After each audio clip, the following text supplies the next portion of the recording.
what does it mean for small business owners in the UK right now, and how is it potentially affecting them as we speak? A lot of the rules, in essence, that were brought in are pretty similar to things that were in place anyway. The problem was that the Data Protection Act wasn't really being enforced, and it wasn't as public, I suppose.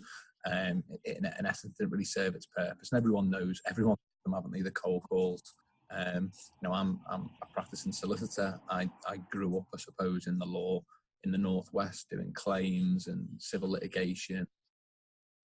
We all know about the cold call on PPI, RTA, everyone's at them. So everyone can completely understand why data was of such importance at that level, and cold call and nuisance calls. But then at the other end of the scale, and you're seeing stuff come out in the press today about Amazon, Google, loads of stuff to do with private health services, data being sold, information being sold, and everything's gone on with Cambridge Analytics, all sorts of stuff.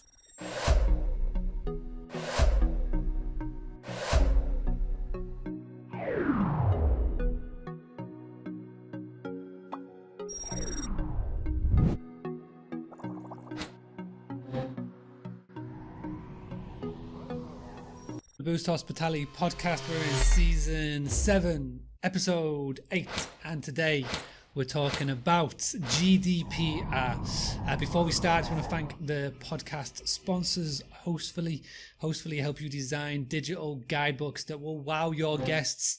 Check out Paula Butler's Cockington Cottages. She's been using them, and she's told me personally that her guests have commented on how good her guidebook is. Now, you can go get started for free with one guidebook. When you want to upgrade, make sure you hit Boostly2M into the promo code for 2 months free. Now on to this episode. Here's what we're going to talk about today. I've got Sean Rogers from My Legal Club. My Legal Club is a fantastic new service that is a one-stop shop for all of your legal and accountancy services. Sean is a very clever guy, and he's on the ball and on the point with all things GDPR. He's going to introduce himself, a bit more about My Legal Club, and then we're going to delve into the topics, which is some of the core basics that you need to be doing a year on since it become law in the UK and Europe. We're going to talk about emails, talk about your website. Make sure you stick around to the end, because they are doing a free assessment for your business for everything GDPR related. So go to boostly.co.uk/mylegalclub to check out more about the free assessment. Really happy to feature him on there. Sean's a great guy, and I really recommend you check it out in full. As always, please make sure you rate, review, and subscribe. Without further ado, please sit back and relax. Yeah, my name's Sean Rogers. I'm based in Merseyside. Currently, I'm in London, waiting for my train home this evening. I founded a company called My Legal Club. We are soon to be launching 3 other services. So we have My Legal Club, which is like a B2C sort of personal, individual, one-stop shop for legal solutions. In essence, any issues in your personal life. We cover everything: divorce, probate, conveyancing, you name it. We also then have a number of business offerings, where we have the Business Services Club. That's free to use, and any businesses that need anything, maybe working capital, an accountant, web design, graphic design, insurance, ELPL insurance, you name it. We try and service every business need with an accredited panel. I know myself, having a beauty parade of all the services you need for any business can be difficult, time consuming. So we've put together an accredited panel of ours, which we can deliver a great sweet spot on service and price. So people can get free no obligation quotes via the Business Services Club. And then we'll be launching an employee benefits product. And we'll also be launching a business legal solution called the Business Legal Club for like any HR needs crop up. And we're looking to provide some GDPR support and solutions within the Business Service Club. What does it mean for small business owners in the UK right now, and how is it potentially affecting them as we speak? A lot of the rules, in essence, that were brought in are pretty similar to things that were in place anyway. The problem was that the Data Protection Act wasn't really being enforced, and it wasn't as public, I suppose. In essence, didn't really serve its purpose. And everyone knows, everyone haven't they, the cold calls. I'm a practicing solicitor. I grew up, I suppose, in the law in the Northwest, doing claims and civil litigation. We all know about the cold call on PPI, RTA, everyone's at them. So everyone can completely understand why data was of such importance at that level, and cold call and nuisance calls. But then at the other end of the scale, and you're seeing stuff come out in the press today about Amazon, Google, loads of stuff to do with private health services, data being sold, information being sold, and everything's gone on with Cambridge Analytics, all sorts of stuff. Really, what I want to dial down to is maybe two of the most important places as we're sort of talking on a marketing point of view. We're going to focus on website and emails. Now, obviously, there's a couple more avenues to go down, but I guess if anybody wants to find out more, come to my legal club and you can do that. But let's just focus on two things then. Website, let's focus on there, dial down on there to start off with. What is the most essential thing that everybody needs to be doing if you've got a website in according to be compliant with GDPR? First thing I would say in relation to any website nowadays is Google, for SEO purposes, likes websites that are secure. You can get things like SSL certificates that are really, really cheap. Peanuts. Google likes them. That's where you'll get the green padlock and in the browser. So when you go on websites that are nice and secure, that's what you'll get. If you use good quality companies with really good products and software within them for cybersecurity and so forth, then that's your starting point, I think, for your website. And I think with SEO, Google being so important, it's a no-brainer to go to that strategy. So if you've not already done that, I'd have a chat with whoever you host your website with and look at getting your SSL certificates in and check what protection measures they have in place there.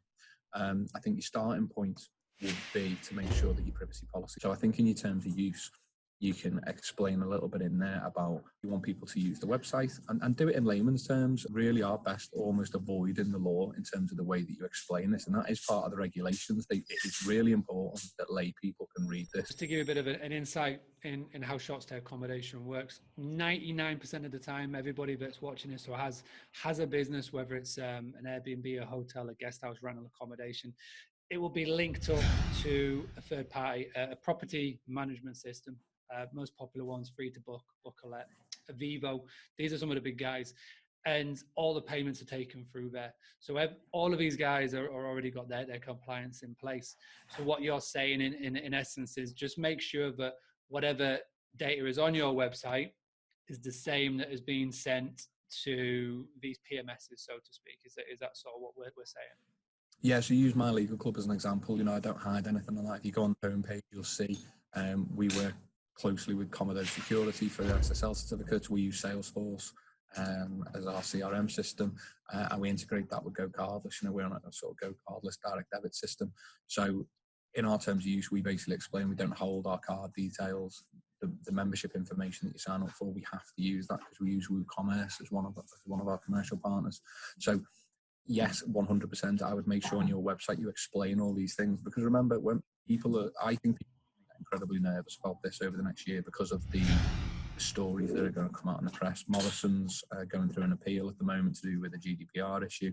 As I say, when news breaks about this other organisation that have lost passports, utility bills. You touched upon it, and I just want to circle back to it. That SSL certificate is key as a starting point for a potential guest arriving on your website. If they land on it, Google now will have a top thing at the top left-hand corner of the screen saying not secure. They click on that, it'll say, if you enter your information on here, it could be sensitive to hackers. For a guest experience point of view, if you're thinking like a customer point of view, who in their right mind would continue to go down the route of giving any sensitive information through you? They'll bounce and they'll go to booking.com, they'll go to Airbnb, and then you're losing your direct booking, which is what we're all about here. Like cutting down the reliance on booking.com or Airbnb, getting them into your website and making that booking. So Sean's just given some fantastic little start off points there. And you may be thinking, shit, that is a lot to go through, but just focus on SSL certificate, making sure you've got a privacy policy, and just being super transparent. Whatever you do, don't just copy and paste what you see on one of these massive websites, because that's not how we do it. Quick question then. Any tools or any apps or anything that you could recommend, any standard stock policies? Do you have that in My Legal Club? Anything that anybody can get hold of if they're thinking I need to sort of get a bit of help on this? Before going into anything, it's always worth, dedicating half an hour to do some research yourself. That's the most important thing. No matter who, if you do decide to get any form of advice or outsource anything to anyone, I think it doesn't matter what service or sector it's in. I think it's good advice just to do some free research. The ICO website, whatever you think of this government, I suppose as well, the government website has plenty of information on it. And I think that gives you a real good starting point. Like say, I'll under no circumstances borrow information, but go to some of the real big websites, go to some of your competitors, have a look at what they're doing, what they're not doing. We'll be launching, I think, a brilliant GDPR product very shortly.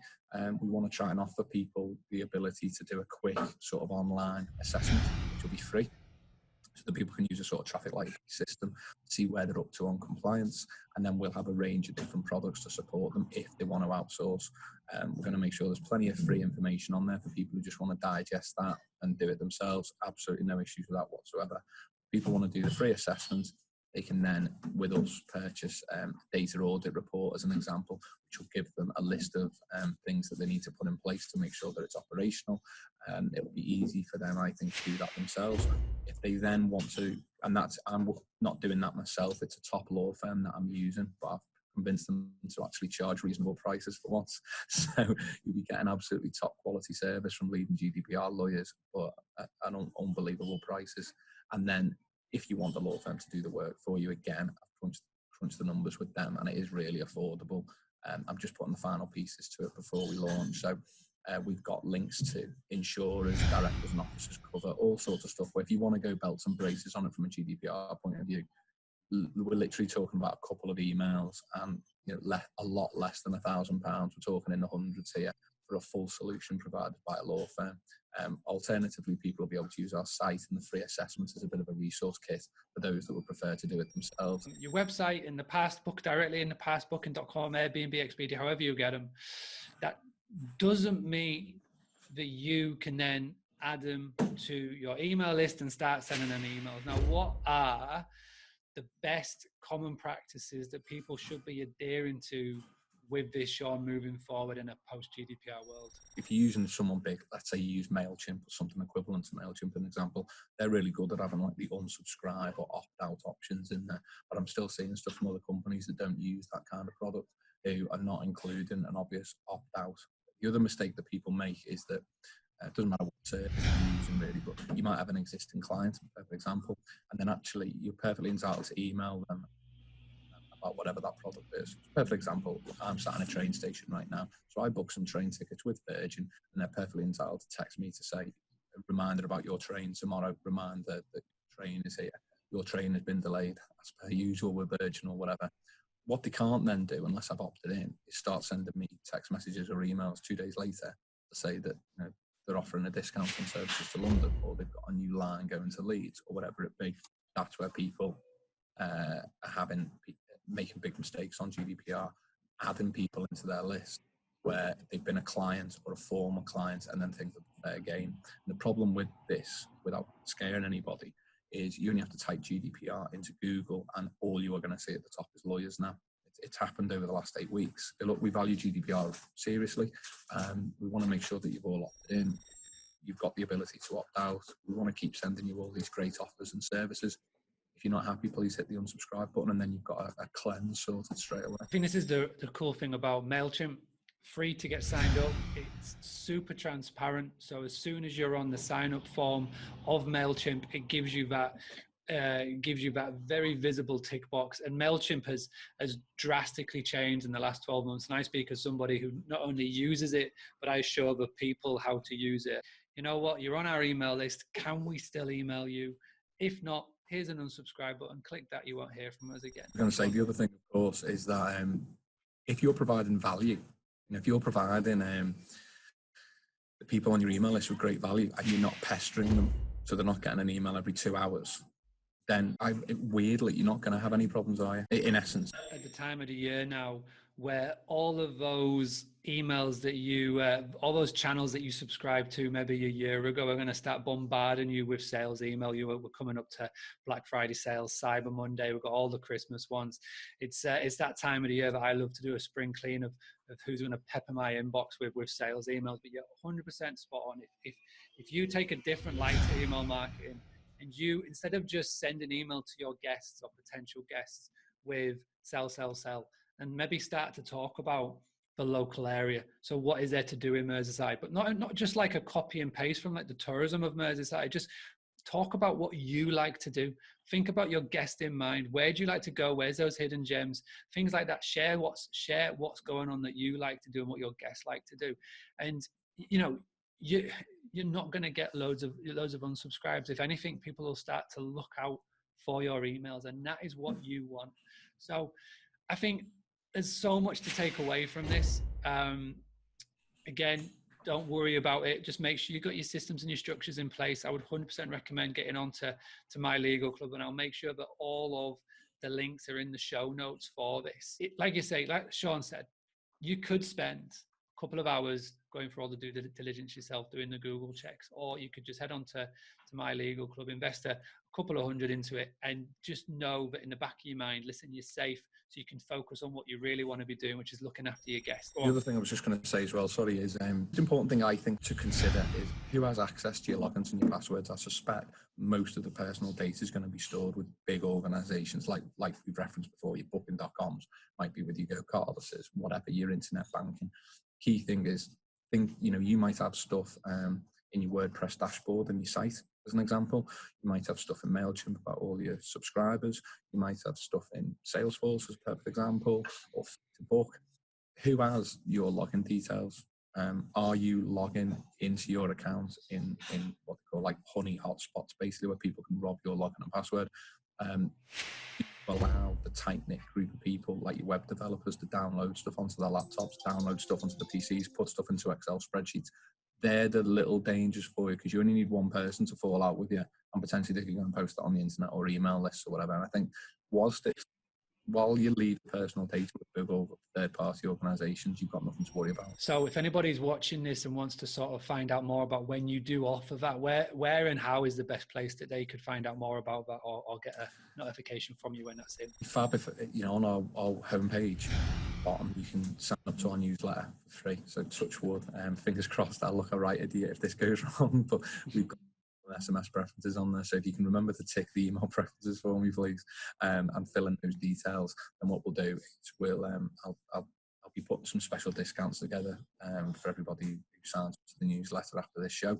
And yeah, as soon as we're ready to launch the free assessment, we'll push that out to everybody. There's loads of places, like we said at the start. It's a one-stop shop. I'll get all the links in the show notes, but quite simply, if you just go to boostly.co.uk/My Legal Club, it'll take you straight into the site. You can scroll down to the bottom, get signed up to the newsletter, and like Sean's saying, when they've got the GDPR free assessment in place, you can run that through and just make sure that you are stock checked, because by the sounds of it, from the insight that Sean has, there's going to be a lot of chat about this in the coming weeks and months in the press. So it's better to be safe than sorry. Sean, thank you very much for doing this. Really appreciate it. And you can now go and get your train. I just want to say thank you to everybody for tuning in. This has been season 7, episode 8 of the Boostly podcast. Before we go, I just want to say thank you to Hostfully. They're the sponsors of the podcast. If you want to get a digital guidebook for your properties that a guest can access when they arrive, check your Wi-Fi code, get all the how to use a hob and all that jazz. Those digital guidebooks are really effective, because they're just replacing those paper ones that you leave on the fridge that no one ever reads. So go check out hostly.com. You get 2 free months if you put in Boostly 2M on that. I'll be back very soon for another Boostly podcast. But for now, thank you very much for tuning in. Please make sure you rate, review, and subscribe so it goes higher up those iTunes charts and we get more eyes on it. All right, everybody. Thank you very much for tuning in.